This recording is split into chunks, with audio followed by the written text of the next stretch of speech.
Mes camarades, je vous apporte le salut fraternel des syndicats de la formation professionnelle des adultes du Finistère, du Morbihan et d'Ille-et-Vilaine. Mes camarades, je crois que s'il est bien un sujet qui doit être débattu et clairement défini lors de ce congrès, c'est bel et bien celui de l'orientation. En effet, car depuis de nombreux mois, l'orientation suivie par notre confédération n'est pas celle de Force ouvrière. L'orientation de Force ouvrière, c'est celle qui a été votée par tous les camarades lors du congrès de Tours. Or, depuis le printemps 2017, on entend parler de réformisme, de concertation et parfois de négociation. Et les lignes rouges qui ne cessent d'être franchies. Mais ça, ce n'est pas Force ouvrière. Force ouvrière, c'est les revendications, la négociation, l'action, et parfois les trois en même temps, mais en aucun cas réformisme courtisan, concertation.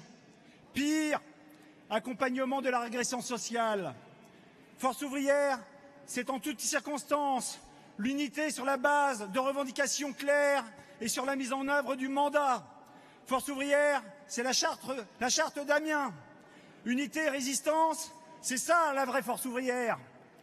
J'en veux pour preuve les ordonnances Macron qu'il fallait combattre dès le début, comme quelques unions départementales et fédérations courageuses l'ont fait. Le 12 septembre, à l'AFPA comme à l'UD35, nous étions à notre place. Le 12 septembre, nous étions en grève et en manifestation. Le 12 septembre, nous l'avions décidé.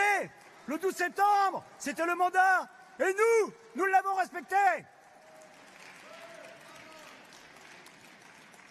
Le CCN des 28 et 29 septembre a alors remis l'organisation sur le cap qu'elle n'aurait jamais dû quitter. Et l'AFPA dans tout cela, elle ne cesse d'agoniser, alors même que les besoins de formation n'ont jamais été aussi importants.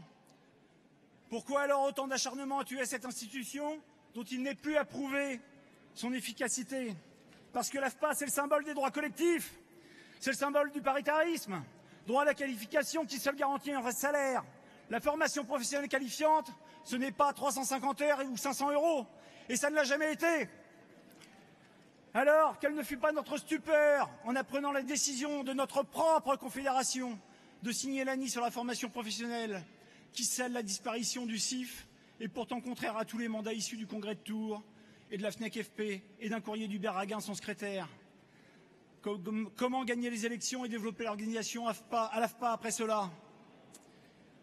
En conséquence, nous demandons le retrait de la signature de Force ouvrière de cet accord Made in MEDEF par le prochain bureau confédéral, à l'instar de la motion adoptée à l'unanimité par la CE de la section fédérale nationale de la formation professionnelle des adultes pour une AFPA nationale de service public financée par l'État pour la défense de toutes ses missions et de tous ses personnels.